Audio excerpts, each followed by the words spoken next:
Good evening to everyone.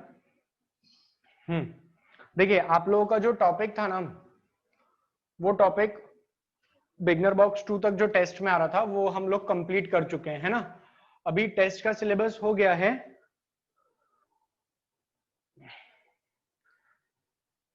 ठीक है, आप लोगों का 18th को टेस्ट है, 18th ऑफ सितंबर की डेट है ना टेस्ट की।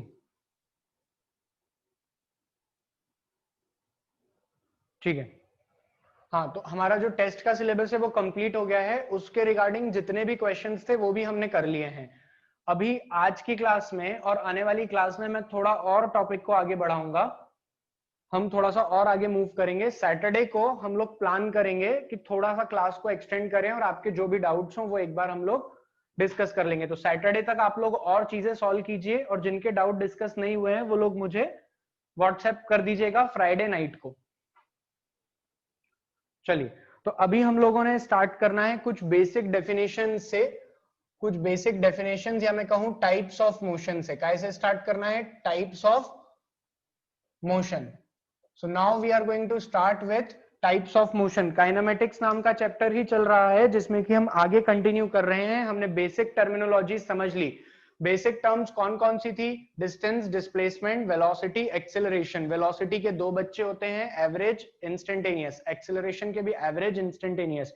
उसके बाद हमने समझा था स्पीड। स्पीड के भी होते हैं एवरेज और इंस्टेंटेनियस। ठीक है, तो ये सारा अरेंजमेंट हमारा, ये सारे जितने भी हमारे पैरामीटर्स थे ये हमने देख लिए थे। अभी हम लोग जो स्टार्ट करने वाले हैं वो है टाइप्स ऑफ मोशन।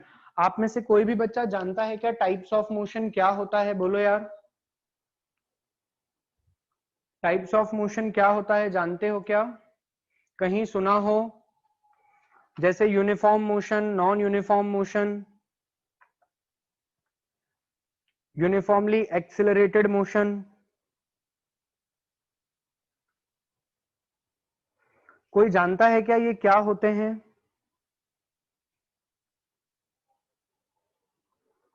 चलिए, कोई भी आप में से इन बातों को जानता हो तो ठीक है। तो अगर हम देखें यूनिफॉर्म मोशन, हाँ क्लास 9th में पढ़ा था बिल्कुल। तो अगर हम देखें यूनिफॉर्म मोशन, यूनिफॉर्म मोशन का मतलब क्या होता है?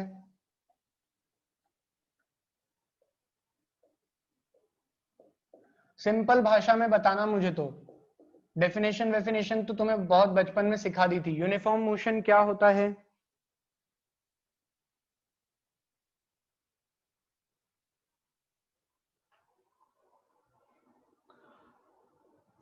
अच्छा, चलो देखो, ऐसे टाइप का मोशन जिसमें कि equal distance in equal time interval cover हो रहा हो। अपन समझेंगे इसको पहले तो, है ना। इक्वल डिस्प्लेसमेंट, सॉरी, ये पार्टिकल था, ये गाड़ी थी, ये वाला जो डिस्प्लेसमेंट है ना, ये डी डिस्प्लेसमेंट, ये हुआ है 5 सेकंड में। कितने में हुआ है? 5 में। ये वाला भी कितने में हुआ है? 5 सेकंड में। और अनदर डी डिस्प्लेसमेंट भी कितने में हुआ है? 5 सेकंड में। So whenever there is a equal displacement in equal time interval, whenever there is a equal displacement in equal time interval, then such motion is known as uniform motion या uniform velocity से किए गए motion. क्या कहलाते हैं ये? Uniform velocity से किए गए मोशन। क्लियर है क्या ये बात हर किसी को? मोशन इन विच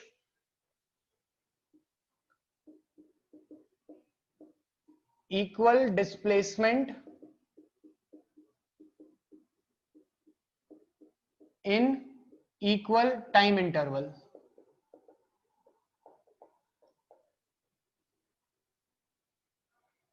तो यहां पर इतने डिस्प्लेसमेंट, इतने डिस्प्लेसमेंट, इतने डिस्प्लेसमेंट के लिए जो वेलोसिटी आएगी वो कांस्टेंट हो जाएगी ना। ऐसे ही मोशन को क्या कहते हैं? यूनिफॉर्म वेलोसिटी वाला मोशन। क्या कहते हैं इसे? ही यूनिफॉर्म वेलोसिटी वाला मोशन। अगर ये यूनिफॉर्म वेलोसिटी वाला मोशन हो गया तो मुझे एक बात बताओ, क्या मैं ऐसा बोल सकता हूं कि ऐसे मोशन की वेलोसिटी इज, ऐसा मोशन जब भी पॉसिबल है जब ना मैग्नीट्यूड ऑफ वेलोसिटी चेंज हो ना डायरेक्शन ऑफ वेलोसिटी चेंज हो। बोलो, velocity magnitude plus velocity direction, इसमें नो चेंज हो और इसमें भी नो चेंज हो। बोलो, क्लियर हुई क्या बात? नो चेंज, क्लियर हुई क्या बात? तो आज के बाद में सिर्फ यूनिफॉर्म मोशन की डेफिनेशन ध्यान नहीं रखना है, क्योंकि कभी कभी एग्जाम में कभी कभी एग्जामिनर ऐसा क्वेश्चन बनाएगा, पूछेगा आपसे, तो वो बोलेगा अब मोशन इज टेकिंग प्लेस और uniform motion is taking place, ऐसी कोई बात कहेगा, तो उस केस में आप लोगों को परेशान नहीं होना है कि अब क्या करें। उस केस में ये बातें याद रखनी है, यूनिफॉर्म मोशन है, वेलोसिटी कांस्टेंट होगी, वेलोसिटी कांस्टेंट होगी इसका मतलब क्या होगा, वेलोसिटी का मैग्नीट्यूड और वेलोसिटी का डायरेक्शन दोनों कांस्टेंट होगा।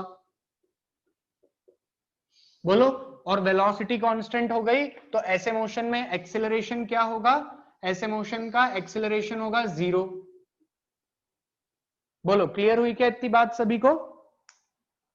अब जब वेलोसिटी कांस्टेंट है तो मैग्नीट्यूड ऑफ वेलोसिटी कांस्टेंट है, मैग्नीट्यूड ऑफ वेलोसिटी कांस्टेंट है तो इसी को हम क्या कहते हैं, यूनिफॉर्म स्पीड, या स्पीड भी कांस्टेंट होगी, ऐसा भी बोल सकते हैं हम, स्पीड भी क्या होगी, कांस्टेंट होगी। क्लियर हुई बात?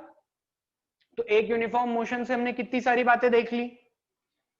अब कभी एग्जाम में क्वेश्चन आ जाए, a uniform motion is taking place, तो दिमाग में बत्ती जल जाना चाहिए, एक्सेलरेशन 0, वेलोसिटी का मैग्नीट्यूड और डायरेक्शन कांस्टेंट होगा।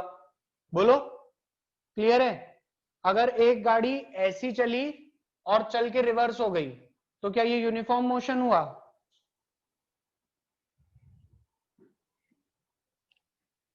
नहीं। क्यों नहीं हुआ? क्योंकि डायरेक्शन कांस्टेंट नहीं रहा, डायरेक्शन बदल गया, पहले सीधी जा रही थी फिर टर्न ले लिया। क्लियर हुई बात सबको? चलो लिखो इतना।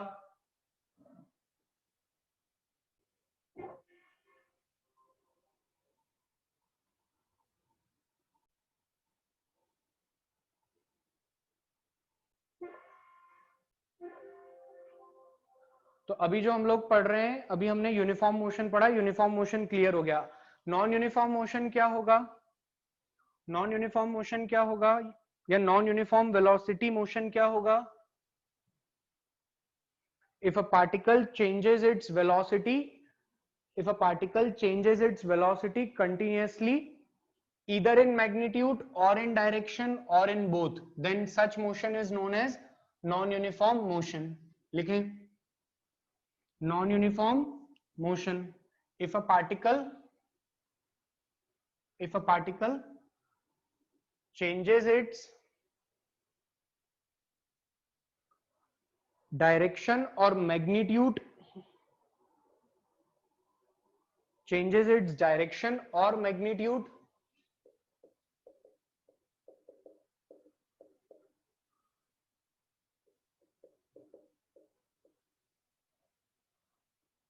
magnitude of velocity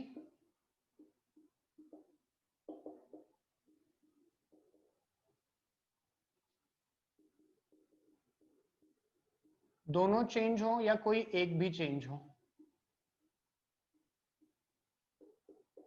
velocity not constant,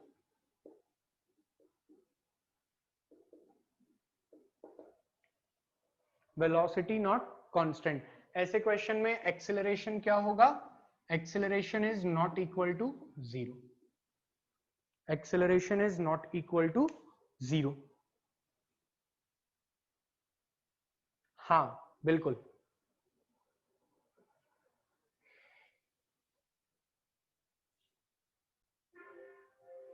अब हम लोग लिख रहे हैं, नेक्स्ट जो हम देख रहे हैं वो क्या देख रहे हैं, यूनिफॉर्मली एक्सिलरेटेड मोशन। क्या देख रहे हैं हम? Uniformly accelerated motion. अब यूनिफॉर्मली एक्सिलरेटेड मोशन का मतलब क्या हुआ? Uniformly accelerated motion, uniformly accelerated motion का साफ साफ मतलब ये हुआ कि ऐसा मोशन, देखो ऐसा मोशन जिसमें कि एक्सिलरेशन का मैग्नीट्यूड और डायरेक्शन कांस्टेंट रहे, motion in which magnitude of acceleration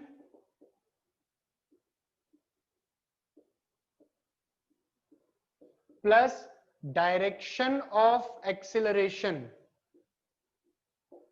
remains constant.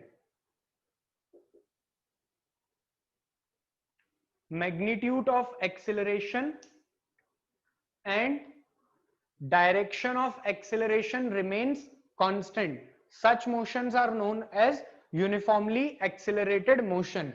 Acceleration क्या होगा? Constant होगा. तो मुझे एक बात बताओ, वेलोसिटी पे कमेंट कर सकते हो क्या? वेलोसिटी पे कमेंट कर सकते हो क्या?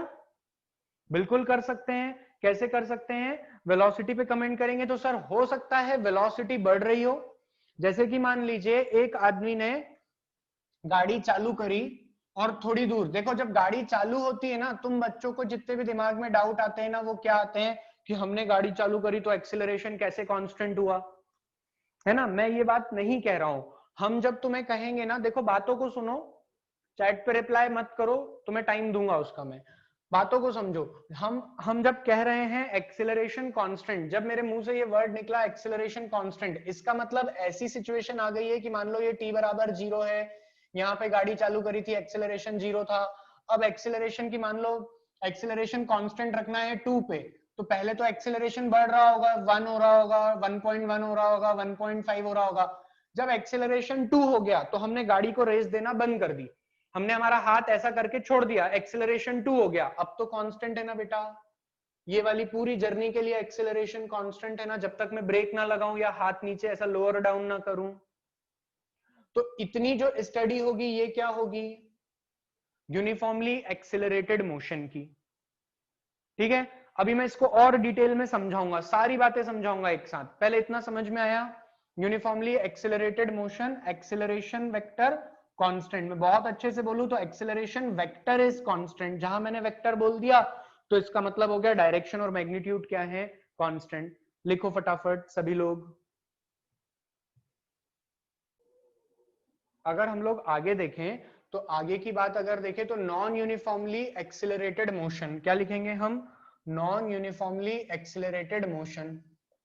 नॉन यूनिफॉर्मली एक्सीलरेटेड मोशन, ऐसे मोशंस जिनमें की एक्सीलरेशन कांस्टेंट या एक्सीलरेशन वेक्टर कांस्टेंट नहीं हो. एक तो एग्जांपल ये हो गया, इधर देखो, इधर देखो. जब ये गाड़ी चालू हुई थी तो गाड़ी के चालू होने से यहां तक जाने तक इसका एक्सेलरेशन 0 था, टाइम भी 0 था, वेलोसिटी भी 0 थी. तुम गाड़ी पे बैठे, तुमने धीरे धीरे धीरे धीरे धीरे रेस देना चालू करी, तुमने धीरे धीरे धीरे धीरे धीरे रेस देना चालू करी. जब तुमने यहां से यहां तक रेस देना चालू करी तो एक्सेलरेशन लगातार बढ़ रहा था, वेलोसिटी का मैग्नीट्यूड लगातार बढ़ रहा था. तो ऐसे मोशन जिसमें कि एक्सेलरेशन या तो मैग्नीट्यूड वाइज कांस्टेंट ना हो या डायरेक्शन वाइज कांस्टेंट ना हो या दोनों ही कांस्टेंट ना हो, तो इसके लिए मैं कहता हूं एक्सेलरेशन वेक्टर कांस्टेंट ना हो, उसे क्या कहते हैं? Non uniformly accelerated motion. इसका एक और एग्जांपल होता है सर्कुलर मोशन. तुम यहां खड़े हो, ऐसे घूम रहे हो, तुम एक पार्क के चक्कर लगा रहे हो,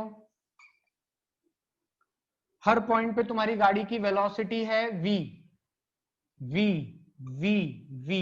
तो सर मैग्नीट्यूड है v, लेकिन डायरेक्शन तो हर पॉइंट पे बदल रहा है. अब वेलोसिटी का डायरेक्शन हर पॉइंट, अच्छा ये नॉन यूनिफॉर्म का नहीं होगा, सॉरी सॉरी सॉरी, मैं गलत बोल गया, सॉरी, इसको काट दो. वो होगा uniform, non uniformly accelerated motion का, सॉरी, क्योंकि वहां पे एक्सेलरेशन का मैग्नीट्यूड कांस्टेंट होता है. खैर मैं बात बाद में डिस्कस कर लूंगा, अभी इतना लिख लो, सभी लोग इतना लिख लो.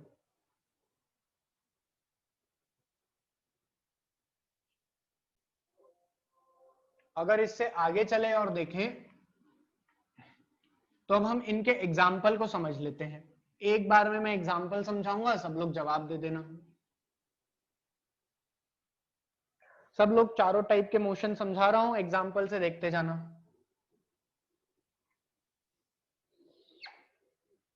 ये था, एक गाड़ी चल रही थी,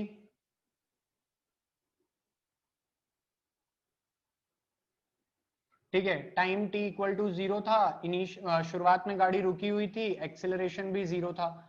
यहां से किक मारी, गाड़ी को चालू करा, यहां तक लेकर के आए, और हमने गाड़ी वाले को पहले ही समझा दिया था कि जैसे ही एक्सेलरेशन 2 हो जाए रुक जाना।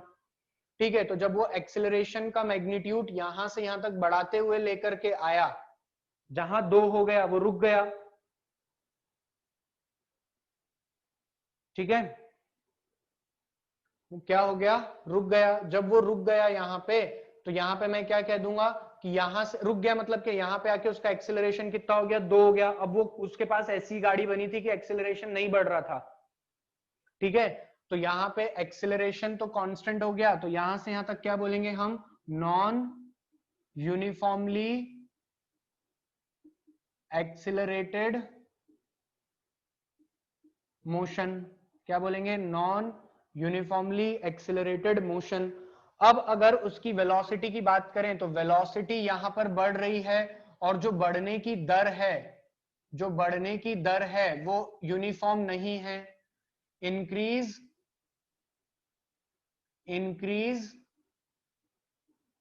Of velocity not uniform. ठीक है, यहां से यहां तक में जो वेलोसिटी बढ़ी उसके बढ़ने की दर यूनिफॉर्म नहीं है। इसका क्या मतलब हुआ, इसका मतलब हुआ 2, 6, 15, 16, 17 ऐसी हो रही है वेलोसिटी, इसमें यूनिफॉर्म रेट से इंक्रीमेंट नहीं हो रहा है। फिर अगर हम बात करें, अब जब एक्सिलरेशन 2 हो गया, इसके बाद ड्राइवर एक्सिलरेशन नहीं बढ़ा रहा, यहां से यहां तक गाड़ी कैसी चली है, यहां से यहां तक गाड़ी चली है, यहां से यहां तक गाड़ी चली है 2 एक्सिलरेशन से। अगर यहां से यहां तक गाड़ी 2 एक्सिलरेशन से चली है, तो इस इक्वेशन में यहां से यहां तक की जो सिचुएशन है, इस सिचुएशन में क्या हम कह सकते हैं, it is uniformly accelerated motion. Accelerated motion. अच्छा, अगर ये यूनिफॉर्मली एक्सिलरेटेड मोशन है, तो यहां से यहां पे एक्सिलरेशन कांस्टेंट है, बिल्कुल डायरेक्शन और मैग्नीट्यूड वाइज। अगर ये यूनिफॉर्मली एक्सिलरेटेड मोशन है, तो इसमें वेलोसिटी का क्या हुआ होगा बच्चों, इसमें वेलोसिटी 110% सर बड़ी होगी, 110% वेलोसिटी इंक्रीज हुई होगी, velocity increases, velocity increases but uniformly. Uniformly का मतलब क्या हुआ, एक समान बढ़ रही है, 2, 4, 6, 8, 10, 12, 16, तो हर बार 2 के डिफरेंस से वेलोसिटी बढ़ती जा रही है। तो ऐसी सिचुएशन को क्या कहेंगे हम, यूनिफॉर्मली एक्सिलरेटेड मोशन। क्या प्रैक्टिकली फील हुआ यूनिफॉर्म मोशन और non uniform motion, uniformly accelerated motion और नॉन यूनिफॉर्मली एक्सिलरेटेड मोशन क्या होते हैं, हर किसी को बोलो ना यार। तुम गाड़ी जो चलाते हो वो ये प्रैक्टिकल सिचुएशन होती है, तुम गाड़ी चालू करते हो, चालू करने के बाद में तुम्हें एक कांस्टेंट एक्सेलरेशन पे आकर के गाड़ी को चलाते रहते हो जब तुम काफी लंबा ट्रेवल कर रहे हो। जैसे कि मान लो अपने घर से सेंटर तक आना है, तो उस केस में तुम्हारी ऐसा नहीं होता कि तुम 60-70 के बाद, अगर आप अच्छी स्पीड पे ड्राइव करते हैं तो 60-70 के बाद रुक जाते हैं और 60-70 पे कांस्टेंट चलते हैं। तो 60-70 तक लाने में ये हुआ। अब उस बीच में ये कुछ भी हो सकता है, हो सकता है आपने शुरुआत में एकदम रेस दे दी और ऐसे ले आए, फिर आपने रेस कांस्टेंट कर दी, तो 40, फिर 45, फिर 50, फिर 55, फिर 60, 65, 70 तक गए। ठीक है, तो ऐसी सिचुएशन होती है, समझे ना सब लोग, क्लियर है हर किसी को, चाहो तो नोट करके लिख लो इस बात को, अच्छी है। एक्सेलरेशन कांस्टेंट है तो वेलोसिटी क्या होगी, एक्सेलरेशन कांस्टेंट है तो वेलोसिटी क्या होगी,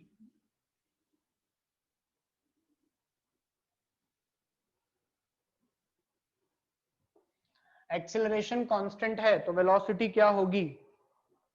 सर अगर एक्सेलरेशन बोल रहे हो आप तो मतलब पॉजिटिव वैल्यू हो गई, और अगर एक्सेलरेशन कांस्टेंट है तो वेलोसिटी इक्वल वैल्यू से बढ़ती जाएगी, 2, 4, 6, 8, 10। अगर मैं बोल दूं डी एक्सेलरेशन कांस्टेंट है, यदि मैं बोल दूं डी एक्सेलरेशन कांस्टेंट है, मतलब अब -2, तो वेलोसिटी कम होगी, लेकिन कम होने की जो दर होगी वो यूनिफॉर्म होगी, 10, 8, 6, 4, 2, 0। ठीक है, समझे? चलिए अब देखो बच्चों, ध्यान से देखना सब लोग। आपने हमको पढ़ाया एक्सेलरेशन,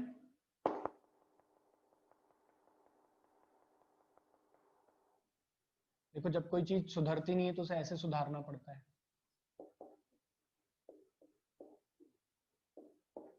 आपने हमको पढ़ाया एक्सेलरेशन, आपने हमको पढ़ाया एक्सेलरेशन बराबर डीवी बाई डी। अच्छा, आपने हमको पढ़ाया velocity is equals to dx by dt, या मैंने r लिखवाया होगा, दोनों डिस्प्लेसमेंट वेक्टर ही है। ठीक है ना? चलिए अब अपन एक केस लेते हैं, अपन पढ़ना चालू करते हैं। ये हमारी गाड़ी थी। देखो 90% सवालों में इनिशियल कंडीशन जब बोलेंगे, इनिशियल कंडीशन तुम्हें दिख रहा है ना डायग्राम, इनिशियल कंडीशन, 90% सवालों में जब इनिशियल कंडीशन बोली जाती है तो इसका मतलब होता है समय क्या है, शून्य।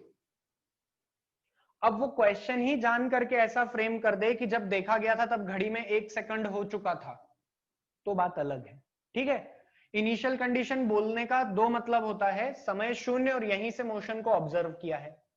ठीक है, अब हो सकता है मैं बहुत दूर से दौड़ते हुए आ रहा था, जब मैं मॉर्निंग वॉक पे निकला, मैं बहुत दूर से दौड़ते हुए आ रहा था और दौड़ते दौड़ते जब तुम्हारे घर के सामने आया तब तुमने मेरा मोशन ऑब्जर्व करा, तो क्या मेरी वेलोसिटी 0 थी क्या उस पॉइंट पे?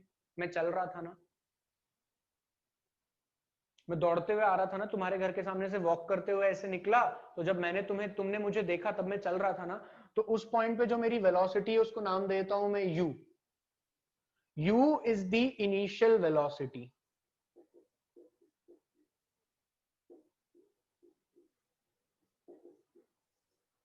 u is the initial velocity।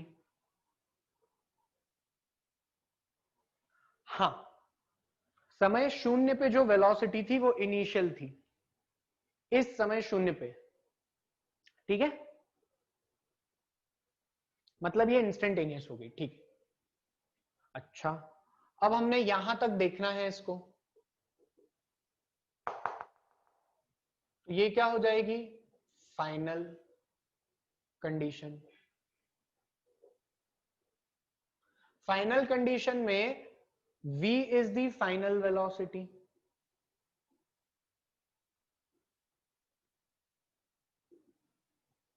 v is the final velocity. अब u से v जो इसकी वेलोसिटी बनी है, u से v जो इसकी वेलोसिटी बनी है, इसमें कुछ समय लग गया होगा ना t, तो यहां पे टाइम हो रहा है स्मॉल t, यहां पे टाइम कितना हो रहा है, स्मॉल t। ठीक है, तो यहां से यहां तक में समय लग गया t, ये कुछ डिस्टेंस चला है, डेल्टा एस बोल लो, डिस्प्लेसमेंट बोल लो कि इसका इतना डिस्प्लेसमेंट हुआ है। क्लियर हुई बात? अब देखो सर, आपने ना हमें ये फॉर्मूले पढ़ाए थे, अगर हम एक्सीलरेशन इंटू dt लिख दें तो बराबर dv भी हो सकता है। बोलो यार, क्लियर है क्या ये बात?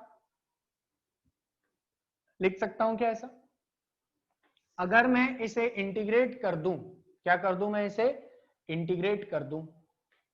अब इंटीग्रेट करना है सर, तो हम आपने जब इंटीग्रेशन पढ़ाया है तो यहां पे एक्सीलरेशन या तो as a function of time पता हो, नहीं तो हम इंटीग्रेट नहीं कर सकते।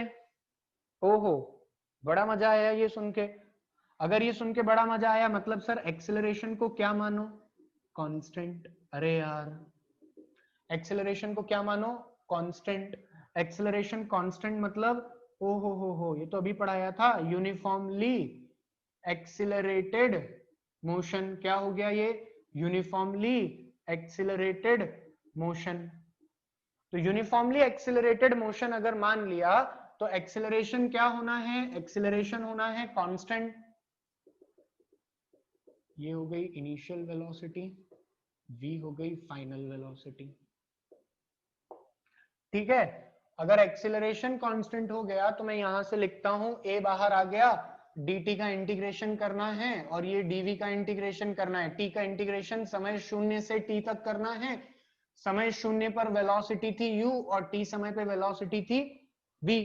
t का इंटीग्रेशन क्या हो जाएगा, dt का तो t होना है 0 से लेके t तक, और इसका होना है dv का v, कहां से कहां तक, u से लेके v तक।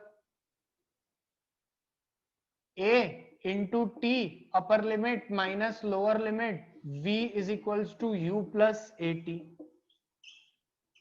ये इक्वेशन कक्षा 9वीं में पढ़ी थी, आज फिर सामने आ गई। और इसी को अंग्रेजी में लिखवाया गया था इक्वेशन ऑफ मोशन। क्या लिखवाया गया था, इक्वेशन ऑफ मोशन। देखो मैंने तुम्हें इक्वेशन ऑफ मोशन का डेरिवेशन करा दिया, इक्वेशन ऑफ मोशन। अरे हाँ ना बोलो यार, क्लियर हुई क्या बात? चलिए लिखें सब लोग इतना। हमारी फर्स्ट इक्वेशन ऑफ मोशन आ गई, v is equals to you plus A T. एक सेकेंड रुको, अभी रुको। इन वेक्टर फॉर्म अगर हमें लिखना हो तो, इन वेक्टर फॉर्म,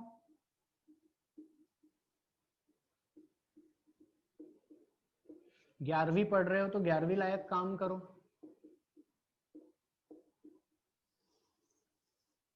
क्लियर हुई बात? v vector is equals to you vector plus A vector into T. Clear हुई बात?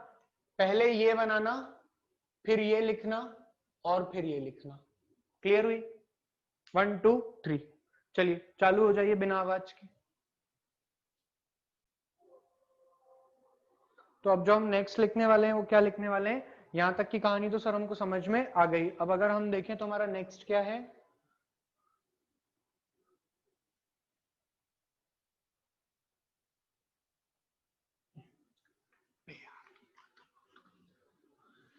चलिए अब जो हमें नेक्स्ट देखना है ना, वो डेरिवेशन फर्स्ट इक्वेशन। अभी डायग्राम ध्यान रखना, मैं वापस बना देता हूं। चलो रब हो गया।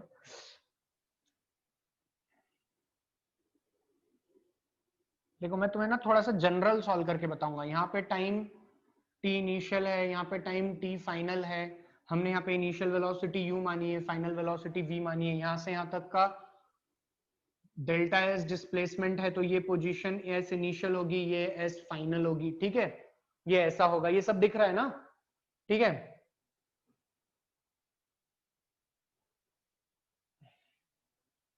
चलो अब देखते हैं, ध्यान से देखना।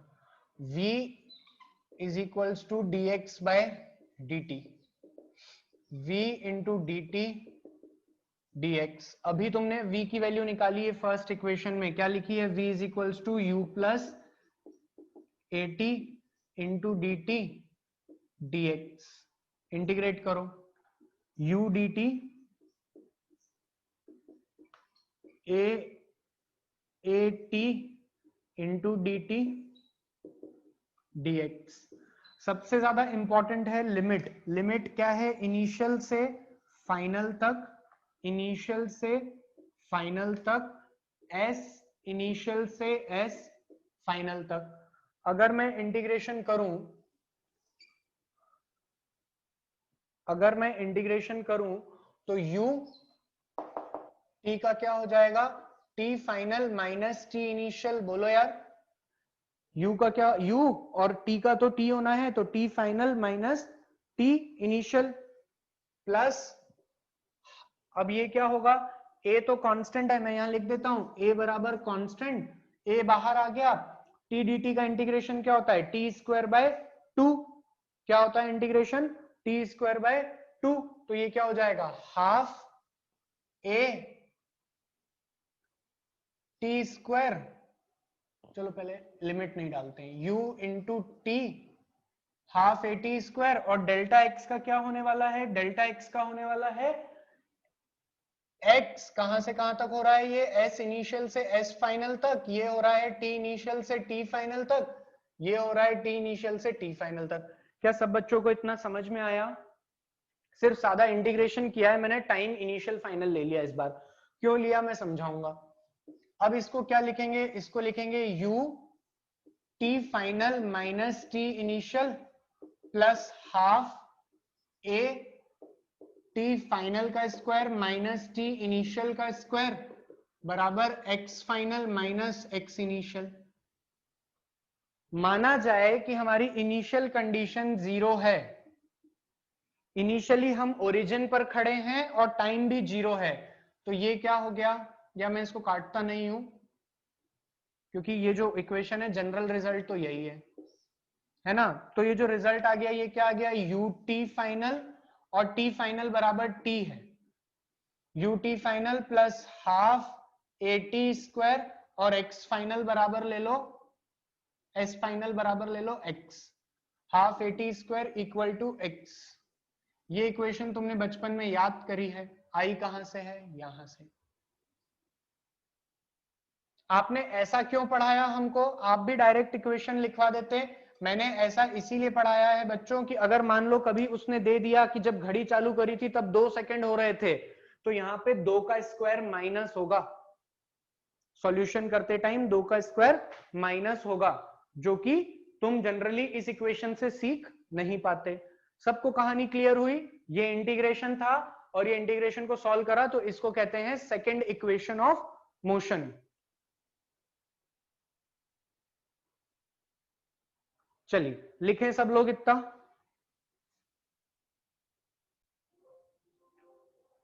चलिए तो अगर हम देखें तो इसको वेक्टर फॉर्म में कैसे लिख सकते हैं, वेक्टर फॉर्म में कैसे लिख सकते हैं, delta s vector is equals to you vector into t plus half times of a vector into t square,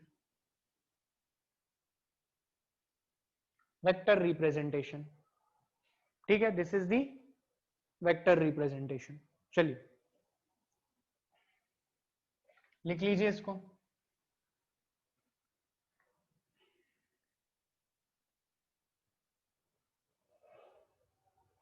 देखो ये जो डेरिवेशन मैं यहां करा रहा हूं ना, जब मैं सर्कुलर मोशन पढ़ाऊंगा तो सारी एंगुलर क्वांटिटीज के लिए भी यही डेरिवेशन चलेंगे। काइनेमेटिक्स को इस बात से फर्क नहीं पड़ता कि आप सीधे चल रहे हो या गोल घूम रहे हो, ठीक है। काइनेमेटिक्स को इस बात से फर्क नहीं पड़ता कि आप सीधे चल रहे हो या गोल घूम रहे हो। तो जो कॉन्सेप्ट मैं यहाँ स्ट्रेट लाइन मोशन में पढ़ा रहा हूँ 5th चैप्टर में भी हम यही सब यूज करेंगे। तो काइनेमेटिक्स का बेसिक समझ के रखो, ये कहीं भी आगे यूज आ जाएगा। चलिए तो यहां तक हो गया। अब इसके बाद में हम क्या लिखते हैं, इसके बाद में हम लिखते हैं नेक्स्ट पॉइंट जो कि है a इज इक्वल्स टू, आपने पढ़ाया था dx बाई डी टी, और sorry dv by d t, और v इज इक्वल्स टू आपने पढ़ाया था dx बाई डी टी, ऐसा पढ़ाया था आपने, है ना। हाँ बिल्कुल, नहीं तो फिर केक कट जाएगा अगर याद नहीं रहा तो। अब एक काम करो,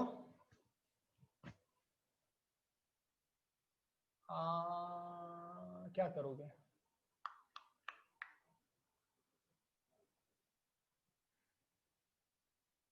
इन दोनों को डिवाइड कर दो, a अपॉन में v क्या आ रहा है सर, आ रहा है a अपॉन में v dv by d T dx by d T, dv by dx a by v, इसी को हम क्या लिख सकते हैं, a dx is equals to v dv। बोलो, ये बहुत इंपॉर्टेंट फॉर्मेट है। This is the format which is connecting acceleration and velocity and displacement without using time. This is the format which is connecting acceleration and velocity with displacement without using time. ADX is equals to VDV. ठीक है बच्चों, अब मैं वापस से वही same situation है, हमारे पास में वही डायग्राम है। This is the initial condition and this is the final condition. यहाँ पे v हो जाएगा, यहाँ पे u हो जाएगा, टाइम t इक्वल टू 0 है, यहां से यहां तक जो डिस्प्लेसमेंट हुआ है वो हुआ है डेल्टा x। अब हम इसे इंटीग्रेट करते हैं, integration of a dx and integration of v dv। तो मैंने यहाँ से dx को सॉरी a को कांस्टेंट मान लिया, किसको मान लिया, a को कांस्टेंट मान लिया। सर वापस a को कांस्टेंट मान रहे हो, मतलब ये भी कैसा हो गया, यूनिफॉर्मली एक्सेलरेटेड मोशन, तो यहाँ पे क्या लिखोगे, a इंटीग्रेशन ऑफ dx, और v dv को क्या लिखोगे, v dv रहने दोगे। जरा इसे इंटीग्रेट करो, dx का इंटीग्रेशन क्या होगा, x होगा, और v dv का क्या होगा, v स्क्वायर बाय 2। कहां से कहां तक हुआ है, u से लेके v तक, और ये हुआ है 0 से लेके डेल्टा s तक। तो a इंटू या s ले लो, तुम लोगों को s याद है, a into s v square minus u square by 2 as v square minus u square, तो v square is equals to u square plus 2as। This is the answer, and this is known as the third equation of motion. Third equation of motion, पहले इतना लिखिए फिर इस पे चर्चा करते हैं हम लोग। देखिए जनरल बातें क्या करनी है, ये तो हमने लिख लिया।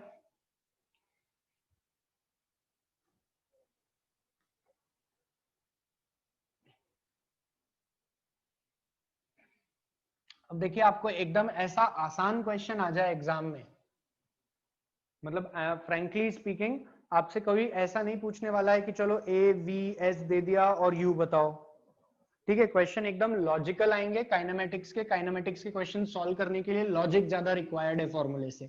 इन 3 फॉर्मूलों के अलावा मेरे को पूरे काइनेमेटिक्स में पढ़ाने को आपके पास कुछ भी नहीं है, मतलब मेरे को आप लोगों को पढ़ाने को इन 3 फॉर्मूलों के अलावा कोई भी फॉर्मूला नहीं है। आप लोग भी ये देखोगे कि क्वेश्चन जब आएगा तो क्लास में जब क्वेश्चन आएगा तो क्लास में मैं भी इन्हीं 3 इक्वेशन से फाइट करके काम करूंगा, ठीक है। आई बात इतनी समझ में। लेकिन एक कैटेगरी और है, मैं बहुत अभी जो बात कर रहा हूं ना, मैं बात कर रहा हूं न्यूमेरिकल एस्पेक्ट से। कैसे न्यूमेरिकल एस्पेक्ट का मतलब क्या हुआ, न्यूमेरिकल एस्पेक्ट का मतलब ये हुआ कि मैं तुम लोगों से ये पूछ रहा हूं, ऐसा हो सकता है कि तुम्हारे को आ जाए ये 3 इक्वेशन का यूज करना, तुम्हें क्वेश्चन में पहचानना पड़ेगा कि क्या पहले क्वेश्चन पढ़ के अपने आप से पूछो क्या एक्सिलरेशन कांस्टेंट है, यदि कांस्टेंट है तो use v is equals to you plus A t, s is equals to u t plus half a t square, s is equals to u t plus half a t square, v square is equals to u square plus 2as। ठीक है, ये 3 equation का use करना पड़ेगा। कौन कौन सी, v is equals to you plus A t और ये 2 वाली इक्वेशन। ठीक है, ये आपको क्वेश्चन पढ़ के अपने आप से पूछना पड़ेगा कि क्या एक्सिलरेशन कांस्टेंट है। यदि एक्सिलरेशन कांस्टेंट नहीं है तो ये पॉसिबल नहीं है। क्लियर हुआ इतना। लेकिन सर अब एक बात बताओ, एक्सिलरेशन कांस्टेंट नहीं हुआ, एक्सिलरेशन कांस्टेंट नहीं हुआ तो हम क्वेश्चंस कैसे सॉल्व कर पाएंगे। तो हम क्वेश्चंस लिखेंगे a is equals to dv by d T, v is equals to dx by d t, और a dx is equals to v dv। इन 3 इक्वेशन से ही हम क्वेश्चन सॉल्व कर सकते हैं, इसके अलावा हमारे पास में और कोई इक्वेशन नहीं है। या तो ये 3 इक्वेशन का यूज होगा या ये 3 इक्वेशंस का यूज होगा, इन्हीं को यूज करके हम न्यूमेरिकल को सॉल्व कर पाएंगे। मतलब या तो डिफरेंशिएशन और इंटीग्रेशन का प्रयोग करेंगे या डायरेक्टली हमारे को क्वेश्चन पढ़ के बातें समझ में आ जाएंगी और हम इनसे आगे बढ़ जाएंगे। आई बात समझ में सबको। This is used for non uniform acceleration, non uniform accelerated motion.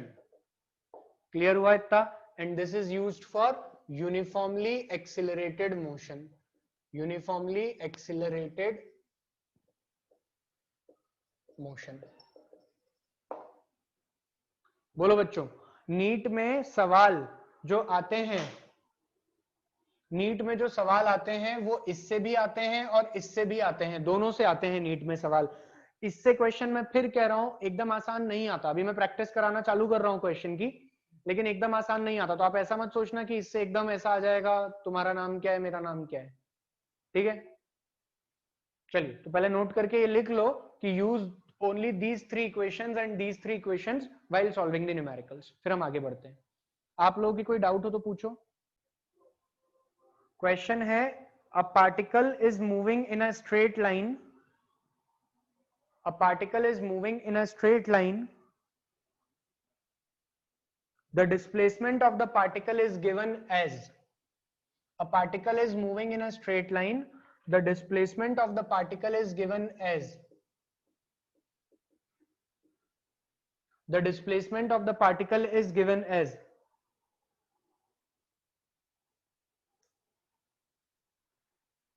the displacement of the particle is given as x is equals to 10 plus 60 minus 3t square, sorry 3t square minus 3t square.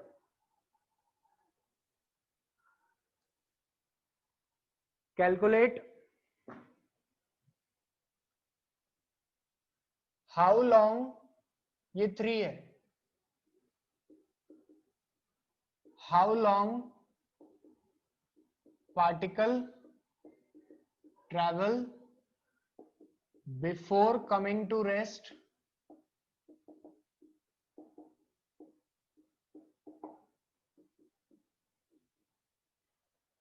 how long particle will travel before coming to rest. Second है velocity of the particle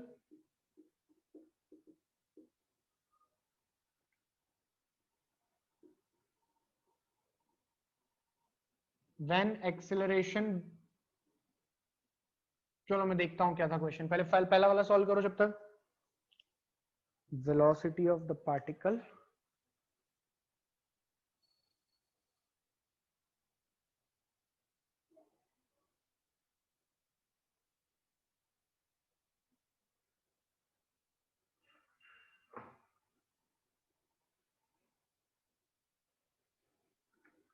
next है velocity of the particle becomes 0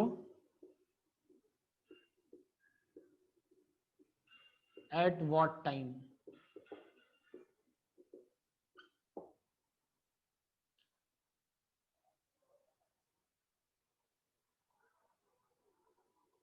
third question लिखो इसी में, comment on acceleration, what you understand, comment on acceleration, acceleration से क्या समझे बताएं. तो पहला पार्ट क्वेश्चन का कहता है how long the particle travel before coming to rest, रुकने से पहले पार्टिकल कितना चला होगा. तो पहले तो रुकना मतलब कि इसकी वेलोसिटी पता करो, तो इसका डिफरेंशिएशन हमें क्या दे देगा, वेलोसिटी की इक्वेशन, बोलो दे देगा. तो डिफरेंशिएशन करो dx by dt, मतलब क्या हो जाएगा, ये वेलोसिटी की इक्वेशन हो जाएगी 6 माइनस 60. कहां पर जीरो होगी वेलोसिटी, इसको इक्वल टू 0 कर दो, तो 6 बराबर 60, t बराबर 1 सेकंड पर क्या हो जाएगी वेलोसिटी 0. तो इसका आंसर आ गया, t बराबर 1 सेकंड पर वेलोसिटी हो गई 0. अब 1 सेकंड पर उसने पूछा है कि पार्टिकल को कितना कितना डिस्टेंस चलेगा बिफोर कमिंग टू रेस्ट. तो बिफोर कमिंग टू रेस्ट की बात करें तो यहाँ पे वैल्यू रखो, इस इक्वेशन में वैल्यू रखो, पार्टिकल कितना चला है, x बराबर 10 प्लस 6 माइनस 3, 13 मीटर. कितना चल गया है पार्टिकल, 13 मीटर. बोलो यार यहां तक समझ में आया क्या सभी को, क्या वाकई में पार्टिकल इतना चल गया है, क्या वाकई में पार्टिकल इतना चल गया. देखो यहां सोचने की जरूरत है, जिस बच्चे ने सोचा होगा ना वही जवाब दे पाएगा. अरे बेटा पहले थोड़ा दिमाग लगाओ और एक बार इस इक्वेशन में टाइम 0 डालो, जैसे ही टाइम 0 डालोगे ये वैल्यू 0 हो गई और ये कितना आ गया 10. मतलब सर जब हमने देखा ना तो पार्टिकल कहां खड़ा था, 10 मीटर पर खड़ा था, और 1 सेकंड बाद पार्टिकल कितना चल गया, 13 मीटर. तो पार्टिकल 13 मीटर थोड़ी चला है, पार्टिकल तो चला है 13 माइनस 10, पार्टिकल सिर्फ कितना चला है, 3 मीटर चला है. So the distance travelled by the particle is 3 metre, not 13 meter. Is it clear to everyone?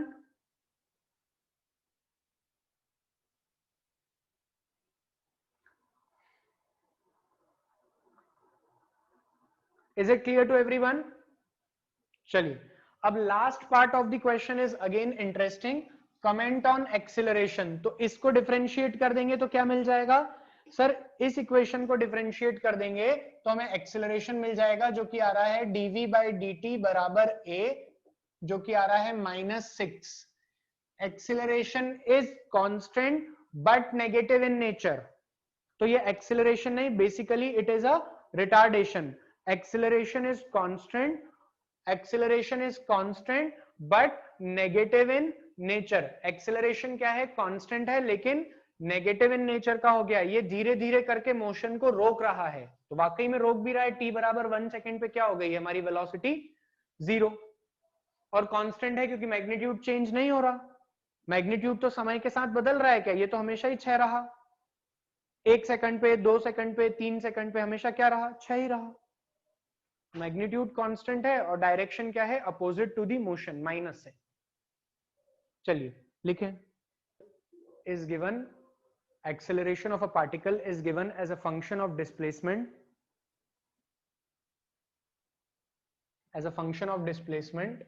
क्या दिया है, as a function of displacement a is equals to 2s plus 1, क्या दिया है, a is equals to 2s plus 1, where a is the acceleration and s is the displacement.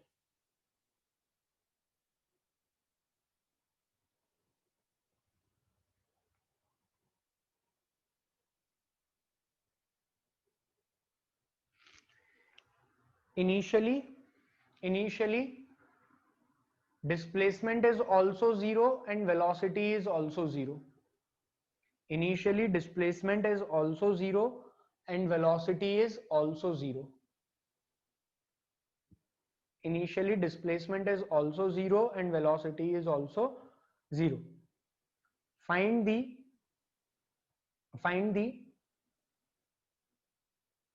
velocity displacement equation. Find the velocity displacement equation. Find the velocity displacement equation. Find the velocity displacement equation. सभी लोग